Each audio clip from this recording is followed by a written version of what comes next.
Y voy a presentarlo a Paolo. Ya les había dicho que él es representante de UNICEF en Uruguay. Anteriormente fue jefe del programa de comunicación para el desarrollo en UNICEF India. Trabajó 6 años en el Banco Mundial como asesor senior de comunicación. Posee un doctorado en comunicación por la Universidad de Austin, Texas. Tiene una amplia trayectoria de trabajo en el campo de la información, educación y comunicación en la que asesoró a diversas agencias internacionales tales como la UNESCO, la FAO y la Unión Europea. Es autor de varios libros y artículos sobre la investigación y planificación de la comunicación participativa y de estrategias para el cambio social y comportamental. Paolo nos va a hablar un poquito de los diferentes tipos de comunicación. Más que nada va a ser una introducción a los diferentes conceptos, diferenciar un poco de qué hablamos cuando hablamos de comunicación para el desarrollo. Y bueno, le doy la palabra a él.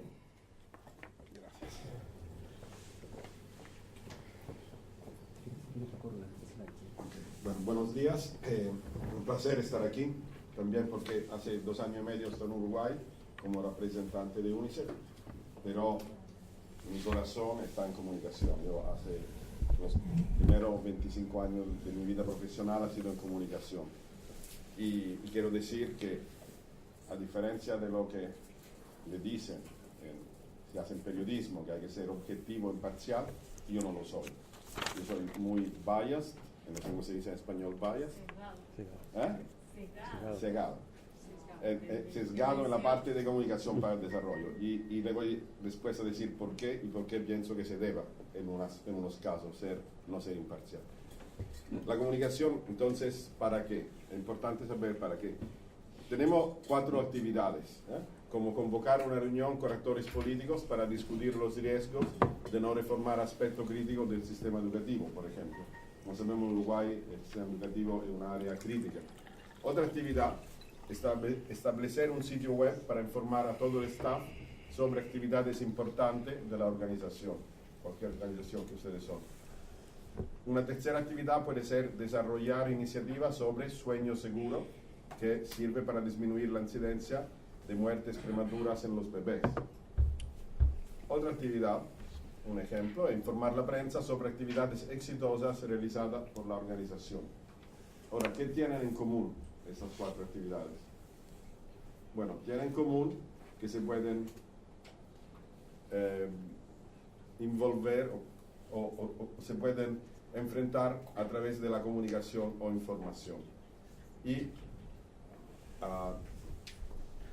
en el último libro que he publicado, que era el Banco Mundial, explicaba los diferentes tipos de comunicación que se enfrentan cuando trabajamos en ese campo, en el campo de la cooperación internacional. Este fue un libro que, en el momento uno escribe un libro por inspiración, motivación. Este libro que yo escribí fue escrito principalmente por frustración, porque 6 años en el Banco Mundial, hablando con economistas, que cada vez me decían, pero ¿qué es la comunicación? ¿Cuánto vale? ¿A qué sirve? ¿Cuánto me da? Al fin digo, ¿sabes qué? Me pongo y le escribo porque ya estoy cansado de decirle qué es y por qué es importante.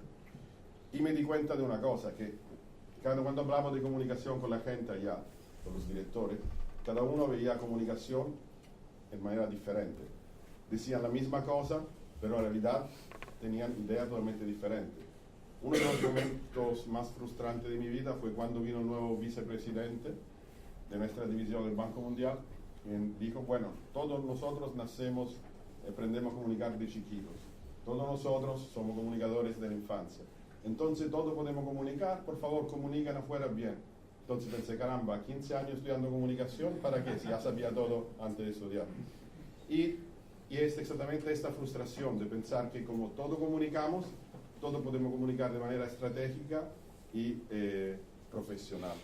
Entonces, comunicación interna es asegurar una plataforma eficaz donde se comparte la información de la organización. La comunicación externa o corporativa es principalmente sobre informar a audiencia externa de la misión y la actividad de la organización.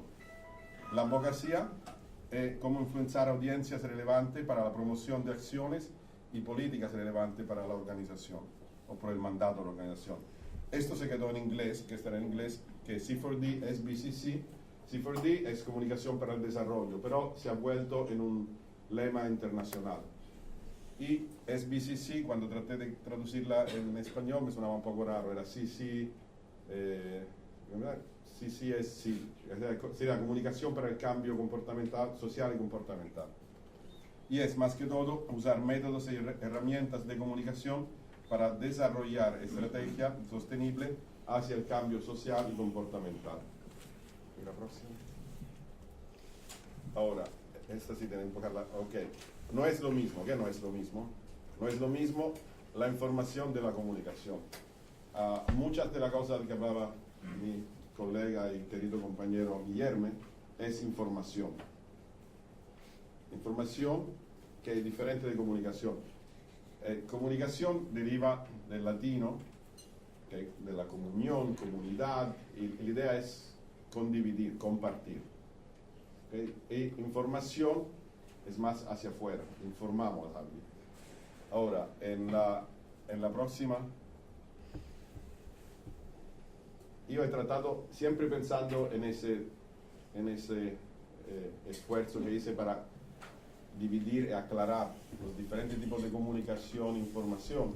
Cuando hablamos, se puede dividir principalmente el campo de comunicación en dos grandes modalidades: la comunicación a una vía y la comunicación a doble vía, o dialógica. Y ojo, que la comunicación a una vía no significa o sea, informar sin retroalimentación. Puede haber retroalimentación, pero esto no hace que sea a una vía. Un ejemplo, la función primaria, por ejemplo, es crear conciencia y conocimientos en audiencias meta. Modelo de referencia es una vía, se usan muchos medios masivos, ahora más se están usando medios social media, medios sociales. Un ejemplo, por ejemplo, si queremos informar, como se abre un periódico estos días, ven muchas informaciones sobre la rendición de cuentas. Esta es información a una vía y tiene que tener unos criterios que son similares a lo que dijo Guillermo, principalmente transparencia, verdad, honestidad, pero información a una vía. ¿Y para qué es? Bueno, para dar conocimientos principalmente. Después hay para persuadir, se usa a veces la información tratando de persuadir las actitudes y creencias en audiencia metas. Por ejemplo, campañas a favor de un candidato de un partido político. Allá se usa la información a una vía, pero se trata de dar un asunto favorable, influenciar los electores potenciales. No es fácil y a veces mucho más difícil. Mire, Trump cambió ya 3 directores de campañas, uno del cual era mi jefe en el Banco Mundial, que resistió 2 semanas y se fue. Pero esto se trata de hacer con la comunicación, información o comunicación a una vía. La otra, que es la comunicación más dialógica, o doble vía, por favor, es más para investigar, compartir o analizar, una modalidad, lo que llamo para explorar y conocer. Es más con métodos interpersonales e interactivos, más, no significa solo. Un ejemplo de esto es, bueno, yo tengo muchos ejemplos, trabajando 25 años, de comunicación hacia el cambio. Muchos de estos ejemplos son no cómo hacer las cosas bien, sino cómo no hacerlas. Y aprendí muchísimo de cómo no se hacen las cosas, un poco menos de cómo se tienen que hacer. Pero en ese caso, este ejemplo real, de donde trabajamos, bueno, no voy a decir qué institución, pero no era UNICEF. Y unos compañeros se fueron en un pueblo de un país lejano, rural, y empezaron a hacer lo que llaman Quick Assessment, donde van y analizan el pueblo que le falta y todo, ¿no? Ellos se pusieron, todo laureado en Harvard y no sé dónde, y empezaron a ver que en ese pueblo, entre las varias cosas, las mujeres tenían que ponerse los, ¿cómo se llaman? Los vasos, los potes, los baldes y caminarse como 2 kilómetros hacia el río, llenarlo de agua y regresar al pueblo. Entonces dijeron, bueno, estas mujeres necesitan un pozo de agua cerca, porque necesitan todos los días irse allá, llenar de agua, regresar al pueblo. Muy bien, ¿no? Y entonces escribieron su recomendación, el informe se fue donde tenía que irse, le dieron la plata, se excavó un pozo y se hizo. Y el pozo estuvo en el pueblo. mission accomplished. Después de 1 año y medio regresaron a ese mismo pueblo, con otra evaluación, y vieron que nadie de las mujeres se iba a tomar el agua al pozo. Y entonces dijeron, bueno, hay un problema, el pozo no da agua, ¿ok? Empezaron a investigar, el pozo tenía agua, el agua era limpia, y casi nadie se iba allá. Bueno, entonces llamaron los Ghostbusters, que son los expertos de comunicación, y por eso comunicación participativa, que es no me acuerdo qué, pero mi bias, donde normalmente se va comunicando con las personas, se va pidiendo, se va compartiendo necesidades. Y casi súbito se realizó porque no lo usaban, porque estas mujeres que sí, se hacían cada día 2 kilómetros para ir al agua y regresar, tenían un montón de cosas que hacer cada día, y los hijos, y el fuego, y la madera. Y el único momento donde podían socializar y hablar y estar un poco lejos de los hombres encima de ellos, era ese momento que iban al río a tomar agua. Ellas no querían un pozo de agua dentro de su pueblo, pero nadie le pidió. Hizo la solución y fue un fracaso. Entonces, esta es la parte de comunicación donde se puede verdaderamente compartir y participar en el proceso de decisiones. ¿Qué es más importante? Y esto es, para empoderar, es muy similar. ¿Cómo se involucran los participantes o stakeholders? Yo no sé si hay un nombre en español para stakeholders. ¿Los? Sí, grupo de interés. Grupo de interés. Grupo de interés y se fortalecen las capacidades, ¿no? El diálogo como instrumento de cambio. El diálogo como lo habían concebido de un lado Paulo Freire, que habló muchísimo de cómo el diálogo y la comunicación a doble vía puede empoderar personas y llevar cambios. Esto me tocó a mí directamente en un grupo de género sobre salud en India, y esto era con UNICEF. Hicimos grupos de mujeres que eran obviamente en la parte más baja y más marginalizada. Las mujeres eran siempre, o sea, marginalizadas, no hablaban, no participaban en ninguna decisión. Entonces empezamos a decir, para mejorar la salud de los niños, empoderar a las mujeres. Y hacemos este grupo de salud, donde una promotora sentaba a las mujeres todos los días y le pedía de hablar de sus experiencias.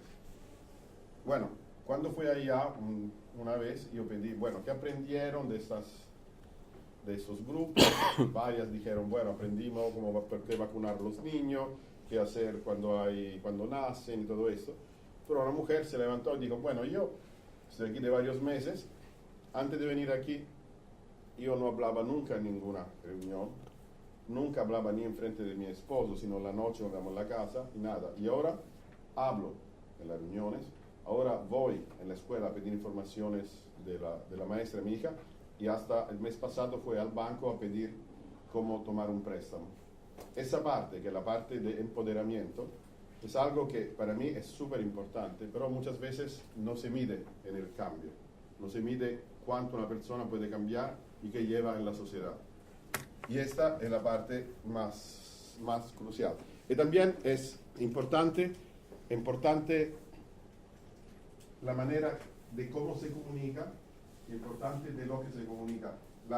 El buen comunicador tiene que ser un buen C4D comunicador. Un comunicador, no necesariamente un periodista, pero uno que hace trabajo de campo, tiene que ser también, entre varias cosas, ser humilde y saber cómo comunicar. Que si yo, por ejemplo, ¿cómo es tu nombre? Natalia. Natalia, ustedes son un grupo en un área rural. Natalia es el jefe del grupo. Si yo empiezo a hablar todo el tiempo de que pienso sería bueno, estoy así. Pero si yo me pongo así y te hablo de aquí, cambia completamente. El nivel de diálogo, el nivel de poder y el nivel de comunicación que se tiene. Entonces, la comunicación es holística cuando se comunica en C4D. Y vamos ahora. Y regresamos aquí. Ahora, ¿por qué he dicho que que no soy imparcial? Porque para hacer C4D, si de veras queremos hacer la comunicación como cambio social y comportamental, yo soy de la línea de Orlando Falz Borda, que es, no sé si alguien lo conoce, pero un colombiano que trabajó mucho en el campo de acción y participación, y comunicación, donde dice que en enfoques de ese tipo no se puede aceptar el método científico. ¿Por qué? Porque se tiene que estar de la parte de los más débiles, de los más vulnerables y de los más marginalizados. Entonces la comunicación para el cambio social es una comunicación que se necesita para llevar a un nivel de cambio que pueda ayudar a la sociedad, pero que tiene que ser condivisa entre los varios actores. O sea, que no se decide en una oficina de un ministerio o de un ente internacional, se decide juntos. Y eso es lo que voy a hablar en la tercera jornada de ese taller. Y Guillermo dijo que el periodismo tiene que quitar el barniz. Me parece correcto, me parece que es muy importante además. Pero C4D tiene que hacer algo diferente. C4D tiene que empujar el cambio. Entonces, yo cuando estuve enseñando en la Universidad de Texas, me acuerdo que a mi compañero que hacían periodismo, enseñaban, la primera cosa que decían, tiene que ser objetivos e imparciales. Cuando venía en mi clase, los pobres chicos estaban todos alborotados y les decía, ser imparcial, objetivo no existe. Y el primero que me da un ejemplo de periodismo o de cualquier cosa totalmente parcial y objetiva, le doy un A y se puede ir a casa, no necesita regresar o estudiar nada más. En 3 años nunca nadie me ha llevado ningún ejemplo. Me ha tratado de llevarme. Pero el tentativo de ser objetivo es muy importante, imparcial, como periodista. Y es súper importante ser transparente. La transparencia es común a todo esto. Entonces, yo quiero ser transparente en decir también que no soy imparcial y que no soy objetivo. Y que el tercer día vamos a ver ejemplos donde hemos trabajado y hemos tratado de hacer algo teniendo bien claro que cada cambio lleva olas, como se dice, ¿no? Entonces, el contexto social, un cambio usando la comunicación, tenemos que considerar qué pasa. Y una cosa que dijo Guillermo también, que es muy importante, que él está hablando de que el ciclo político o el ciclo de comunicación sea alineado al ciclo político. Yo iría hasta más allá. El ciclo de comunicación, cuando se lleva para el cambio, tiene que estar alineado a varios componentes. Al ciclo político, al contexto sociocultural y al contexto institucional. Porque hay muchísimos ejemplos de cambios que han fracasado, que tenían muchas buenas intenciones, pero simplemente o no eran alineados al contexto sociocultural, o no eran alineados al contexto político, al ciclo político, o no eran alineados a la capacidad institucionales. Y han fracasado miseramente, diría. Y bueno, lo último.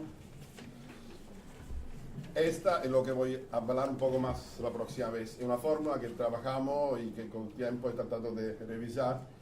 Es una fórmula sobre el cambio social y comportamental. Un poco simplística, si me permiten, pero para darles una idea. Entonces, digo, para lograr el cambio social comportamental necesitamos una insatisfacción de la persona sobre la situación, que tiene causas individuales y sociales. La conciencia de opciones mejores posible. Si vamos a cambiar, podemos cambiar, es fácil, la factibilidad y sencillez de los pasos para alcanzar el cambio y las normas sociales que apoyan el cambio. Y si esta es más grande que las normas sociales que impiden el cambio y de los riesgos reales o percibidos asociados con el cambio, es posible cambiar. Concluyo con una historia, no tengo video porque soy un poco más de la época más antigua que Guillermo, así que hago con cuentos. Y esto pasó en África, donde una institución dio un montón de plata en Namibia para construir latrinas. ¿Por qué? ¿Qué pasaba? En Namibia es una de las áreas más desérticas del mundo, donde no llueve casi nunca, y había muchos niños enfermos de malaltía, gastroenteritis y todo, por agua contaminada. Que cuando llovía, la poca vez que llovía, como la gente no usaba latrinas e iba en el campo, cuando llovía el agua se llevaba y se iba donde estaba la poca agua disponible. La gente la tomaba y los niños se enfermaban, unos morían. Entonces esta organización dio mucha plata para construir latrinas. ¿Y qué hizo? Hicieron una campaña de información diciendo a la gente de construir latrinas, que era importante construir latrinas, y que ellos daban la plata para los materiales y el entrenamiento. Y establecieron varios lugares para que la gente iba. Después de un año, menos del 10% de la población había ido al entrenamiento. Y menos del 5% había construido algo. Entonces, otra vez, llamaron nosotros, estábamos en Zimbabue, nos llevamos allá, fuimos 3 de nosotros, viviendo y compartiendo 3 semanas en ese lugar, tratando de entender. Y lo que salió fue fenomenal, porque antes que todo, hablando, me acuerdo siempre una viejita que me dije, cuando pedimos, bueno, ustedes no usan latrina, ¿por qué? Y digo, bueno, ¿y por qué tendría que usar latrina? Mi papá no usaba latrina, se iba en el bush, decía. Mi abuelo iba en el bush, mi hijo va en el bush, mi nieto va en el bush, ¿y dónde está el problema? Y esta cosa fue todo el problema, que nadie veía el problema de hacerlo al abierto, nadie había hecho la conexión entre esto, antes que todo, y la enfermedad de los niños.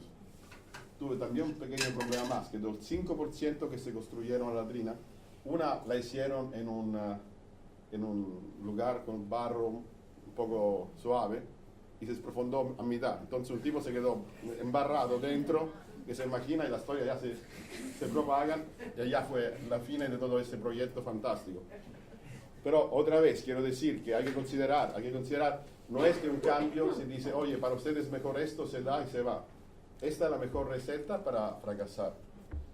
Y espero que en 3 semanas, cuando será, lo veo, vamos a hablar un poco más y más en detalle de esto. Pienso que ya con esta se acabó. Muchas gracias.